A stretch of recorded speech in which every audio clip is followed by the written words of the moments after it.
Ah, minianum Ghana for nsɛm bi kɔ so a yɛanka na sɛ yɛmma nipa nte nsɛm bi ase ne ade. Enra na me wɔ ahemfie bi. Na Mahama ɔne ne vice no na sɛ ne running mate ɔmoba Santehene hɔ. Sɛ edura bato so ɔno wo gyina ma NDC foɔ. So ɔne nia ɔbɔ ne chidom na bɛde akyire ɛba bɛkyia sɛbe Santehene. Ɔmo kam sim nyina utie Mahama nsɛm ɔkeka no a Ghana foɔ ɔmo yɛhwɛ yie ne anyamfonso ankɔto aba ma Mahama. Ensɛm na mepeke na mefam aba baako ɔka yɛ sɛ ɛwɔ nipa bi a yagege ɔmo concession afiri ɔmo nsɛm ne ade ɛne ɔmo ɔba a ɔde ɔmo ade nyina bɛma wɔn. Mesi sɛ onua Ibrahim ya wɔde nyina hini boxside man no yanka wo sɛ Mahama ba a ɔde na ade bɛma no. Ɔbɛsa de akɔma wo nua no. Definitely no crutch nye bia ni ho ko ne nsan kan mu no se bi me fa kwambani so edi o mawu etu o magu de ni ade na se o ba na stand o ne jepade bo mum dia Ghana for yenhwe yi na Santehene kasa no Santehene che se ono de o ye Santehene Nyankopon de si hene nia waye ene nia wanye ene bema Ghana for hu se ye se to aba ma se to mawo enti mfonso a wo ye kanea ama Ghana fo anto aba mama wo ko opposition no ko ne ko checho nsem che Ghana fo ne o ka so beye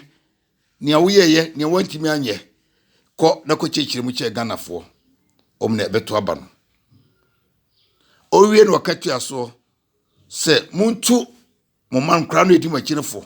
to trustem ne ade eni emfas mu dwe ne ade emro yen kaso dwe nsem na sebi eniema ekof emfas mu dwe man enyi frim Muhu se mna na opoku adwuma ya mabɔ dababo maame no mehu se nyansa ni tirim NDC ekuru bi akɔdwo ɔte yeso abofo kra no asabe obɛsɛi maame no gi speaker no onso be kasa ne ɔkan se na nado kanya ayate nanso obi abanye muteri o ne ɔkanya ayate nanso obi abanye nti yakwa yebetu yeso ye manfo kasa ye japan kasa ni entity na je no poku adwuma de ma woni Santehene trufo aka kire mu se mo asundwe mra mo nkra di machi mo mane ade no tutrasem ni ade emmoa ne fa asundwe enye se be so ntete o man no a ugya Santehene nim se na do kanya yate nanso obi abanye ye kwa betu ye defo yese be sabensi Santehene se mo kan no Santehene ntu ono ne hemfofo ana se ontu ne fiefo no fo ana se sei ye just obi abanye yese Santehene kan manfa Ghana for masremo de bia meka muye mistake koto aba Mahama ko do be faso no mbenu ho afi no be wi o man wi apa bu ya faso ni manifesto adepa bia anim ekufo do eniema woye no ho na woye ho mata ho duplicate ya bro ni be say duplicate na ode eye ni manifesto mesremo be de bia meka Oman ye nyina aman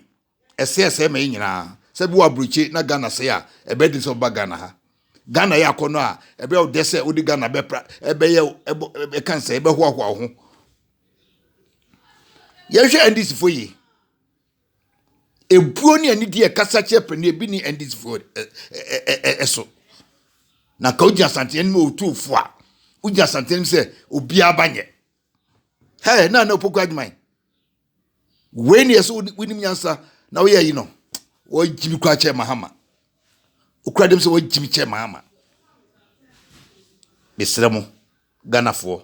de abregnya menemo kasa ya hwe hu yo NDC fo se Bible ka se oyifo de oba wo biwia no okum no asai no ye hwe ni papa yi ekufo do aye ni hwe papa no ne ne mo so be ye papa no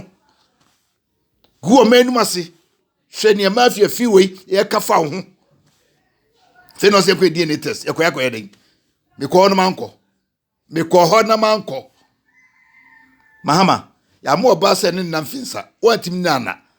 ade be chama oba na kwasa ma memfa mo ba ko ena di nyinse ba ze dey wonya konya abedi assembly my we Ghana just supposed be organ bia wadi bi abe president emu bia wantim anye afi ya wo saba no na wonya konya no na ade no anye emra wonya konya no ade na wanye ma misbed we ni trace boachi we nufu se kenten nufu se abeti esi trogo so wo mu nyina asabi ekeka semfo efa ho me de minimum Ghana for de metima ka chem se ya hwe ho ye e wo NDC for ho hwe se de katua de krom school da na nkra kom school e fe do de NDC echi nyina no hwe krom school Lodina hwe no krom school kwatre kwa oso mantuma chedidin krono hu de makase krono hu nyansa de mahama the whole world obi eno onto no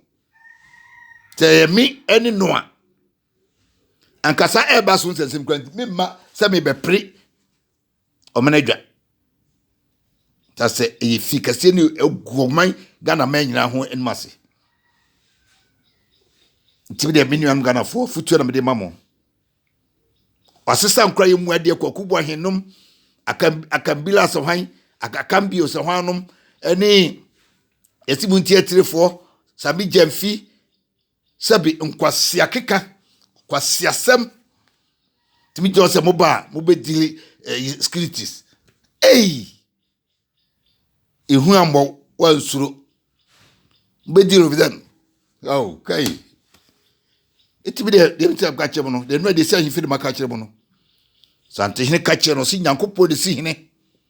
ikufa do nam no ono obontoa eche ne ma wo ye etu so nia wo ye kani ene fonso bi a wo ye yeti magana foto abetio kaka fonso ne kire wo mo ne cheche usem chem de wo ba be ye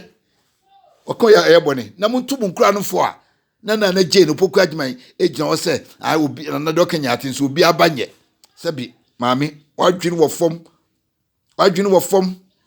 ye wo ngumenyansa ni wo fie nyansa but ngumenyansa fie nyansa abom jimi wo fem ni oba wo ye badwema ko nyansa nti hene ni mukasa asem no so obi abanye ti yeso ye kwa ibetu de afo nti santin nyede mesre Ghana fo gina mo ko titiro o man no e kase de ko hye NDC nsa nyammeanim ni ti sese bia so yabo o man no dua nti mesre enu adi sen fie na meka kire mo no do se me bo na bia amanfo ebobo tape na mate zante hene kan no enu apepepe na meka ni fe bi ko hye mi wura ano enu abrante bi ba Hello FM na o kasa sai santini omukwa sante o santini shira mahama so onkonkomo to ampedom no mi Ghana fo mfra ho chirim bibie no sesi e mom tie no program no santini ankasa asem no te Ghana fo e wa ho chirim iti no me frɛ Hello FM se ka omoma brante no ensan enyini kasa no efri o but o mamuya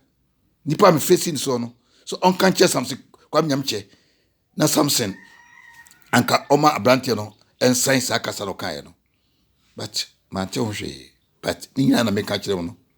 tantine wankasa mahama nkobɔ ntoa na ompedom me Ghana fofra ho chim eni aho chirim ti mesre Ghana fo munya hwe ye wo NDC fo ho omuni bi pebia de magana wia no bi wia de ato efia mama ato kasa mama tuto nsase mama mahama adwuma wotimi ya no eni so ade hu mahama eni so anu no so obi wia Ghana ska no de to ejapade mama asa nyansa oni adwen ye de dwene eye bibi